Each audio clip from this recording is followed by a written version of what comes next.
അസ്സലാമു അലൈക്കും വറഹ്മത്തുള്ളാഹി വബറകാതുഹു. അൽഹംദുലില്ലാഹ് വസ്സലാത്തു വസ്സലാമു അലാ റസൂലില്ലാഹ് വഅലാ ആലിഹി വസഹ്ബിഹി അൽ ഫായിസീന ബിറളില്ലാഹി അമ്മാ ബഅദ്. പ്രിയ സഹോദരങ്ങളെ, ജബ്ബാർ മാഷ് അൽ കഹ്ഫിൽ പറഞ്ഞിട്ടുള്ള ആ ഗുഹയെ സംബന്ധിച്ചുള്ള പരാമർശത്തിൽ അദ്ദേഹം പറയുന്ന മറ്റൊരു സംഗതി, അദ്ദേഹത്തിൻ്റെ ഗവേഷണത്തിലൂടെ അദ്ദേഹം കണ്ടെത്തിയ ഒരു സംഗതിയാണ് അദ്ദേഹം പറയുന്നത്. അദ്ദേഹം വലിയ ഗവേഷകനാണ്, പക്ഷെ അപ്പോഴും അദ്ദേഹം പറയും ഞാൻ വേണ്ടത്ര പഠിച്ചിട്ടില്ല. അപ്പോൾ പഠിക്കാതെയാണ് അദ്ദേഹം ഗവേഷണം നടത്തിക്കൊണ്ടിരിക്കുന്നത്. അദ്ദേഹം പറയുന്നത് അദ്ദേഹവും മറ്റേ ഒരു കൂട്ടുകാരനും ഒത്ത് തുർക്കിയിൽ പോയി. തുർക്കിയിൽ അങ്ങനെ സഞ്ചരിക്കുന്നതിൻ്റെ ഇടയിൽ കപ്പഡോക്കി എന്ന് പറയുന്ന സ്ഥലത്തെത്തി.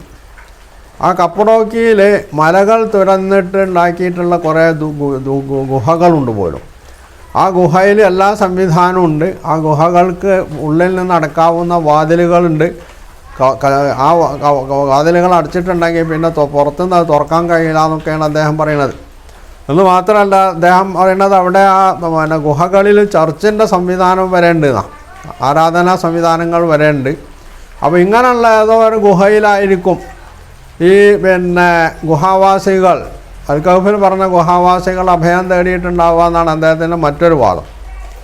ഇതും അദ്ദേഹം യഥാർത്ഥത്തിൽ ഗവേഷണം നടത്തി കണ്ടുപിടിച്ചാണ്. ഗവേഷണം നല്ല കാര്യം തന്നെയാണ്, കുറച്ച് മെനക്കെടാലോ. അപ്പോൾ അള്ളാഹു പറഞ്ഞത്, അല്ലെങ്കിൽ മുഹമ്മദ് നബി സല്ലല്ലാഹു അലൈഹി വസല്ലം, അദ്ദേഹത്തിൻ്റെ വാദം അനുസരിച്ച് മുഹമ്മദ് നബി സല്ലല്ലാഹു അലൈഹി വസല്ലമക്കാണ് തെറ്റുപറ്റിയത്. മൂപ്പർക്ക് തെറ്റിയിട്ടൊന്നുമില്ല. മൂപ്പർ വളരെ പരിശുദ്ധനായിട്ടുള്ള, സർവജ്ഞാനിയായിട്ടുള്ള, എല്ലാം തികഞ്ഞ, എല്ലാം അറിയുന്ന ആളാണ്. അതുകൊണ്ട് അദ്ദേഹത്തിന് തെറ്റൊന്നും പറ്റൂല. മുഹമ്മദ് നബിക്ക് തെറ്റി, അല്ലെങ്കിൽ മുഹമ്മദ് നബിക്ക് ഖുർആൻ അവതരിപ്പിച്ചു കൊടുത്ത അള്ളാഹ്ക്ക് തെറ്റി. കാരണം ഈ ഗുഹ എവിടെയാണെന്നുള്ളത് പോലും മുഹമ്മദ് നബിക്ക് മാത്രമല്ല അള്ളാഹ്ക്കും അറിയില്ല എന്നാണല്ലോ അദ്ദേഹത്തിൻ്റെ വാദം അനുസരിച്ച് വരാം. അപ്പോൾ ഇദ്ദേഹം ഈ പറയുന്നതിൻ്റെ പൊരുളെന്താണ്? ഈ ഗുഹകൾക്ക് വാതിലുണ്ട്. എന്നാൽ നേരത്തെ ഞാനൊരു എപ്പിസോഡിൽ പറഞ്ഞതുപോലെ ഗുഹാവാസികൾ താമസിച്ചിരുന്ന ആ ഗുഹക്ക് അങ്ങനത്തെ യാതൊരു അടച്ചുപൂട്ടാവുന്ന ഒരു വാതിലുമില്ല.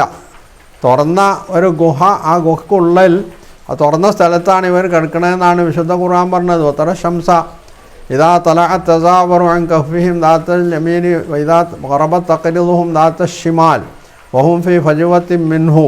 അവർ ആ ഗുഹയുടെ മധ്യത്തിലാണുള്ളത്. സൂര്യൻ ഉദിക്കുമ്പോൾ അത് അസ്തമിക്കുമ്പോഴും അത് വലതുഭാഗത്തേക്കും ഇടതുഭാഗത്തേക്കുമായിട്ട് തെറ്റുന്നു എന്ന് പറഞ്ഞാൽ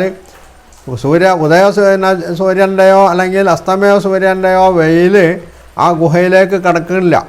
ആ വിധത്തിൽ അവർ ഭദ്രമായിട്ട് ആ ഗുഹയിൽ കിടക്കുകയാണ്, അവിടെ ഉറങ്ങുകയാണ്.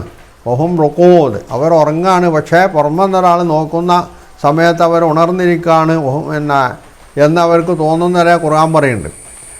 അപ്പോൾ ഇത് യഥാർത്ഥത്തിൽ അദ്ദേഹം പറയുന്നത് കപ്പഡോക്കിയും അതുപോലുള്ള പ്രദേശങ്ങളൊന്നുമല്ല. വിശുദ്ധ ഖുർആനല്ല തെറ്റ് പറ്റിയിട്ടുള്ളതെന്നും ജബ്ബാർ മാഷക്കാണ് തെറ്റ് പറ്റിയിട്ടുള്ളതെന്നും ഇതിൽ നിന്ന് വളരെ വ്യക്തമാണ്. പക്ഷേ അദ്ദേഹത്തിൻ്റെ രോഗം മറ്റൊന്നാണ്. ആ രോഗം എന്താണെന്ന് പറഞ്ഞാൽ, അദ്ദേഹത്തിന് ഇസ്ലാമിനോടുള്ള കലിപ്പ് തീർക്കാൻ വേണ്ടി, ഇസ്ലാമിനെ തകർക്കാൻ വേണ്ടി അദ്ദേഹത്തിൻ്റെ ബുദ്ധിയിൽ ഉദിച്ച എന്തൊക്കെയോ അദ്ദേഹം വിളിച്ചു പറയുന്നു. അതിന് അദ്ദേഹം യുക്തിവാദത്തിൻ്റെ മേലങ്കി അണിയിക്കുന്നു എന്ന് മാത്രമേ ഉള്ളൂ. യഥാർത്ഥത്തിൽ അദ്ദേഹം ഖുർആനോ ബൈബിളോ പഠിച്ചിട്ടില്ല. അതുപോലെ തന്നെ ഇത് സംബന്ധമായി ഈ ഈ സൂറത്ത് കഹ്ഫിൽ പറഞ്ഞിട്ടുള്ള ഗുഹാവാസികളെ സംബന്ധിച്ചുള്ള പൗരാണിക പണ്ഡിതന്മാർ പരാമർശിച്ച പരാമർശങ്ങളൊന്നും പഠിക്കാതെയും വായിക്കാതെയുമാണ് അദ്ദേഹം ഈ വാചോട്ടോപ്പങ്ങൾ നടത്തിക്കൊണ്ടിരിക്കുന്നത് എന്നതാണ് വസ്തുത.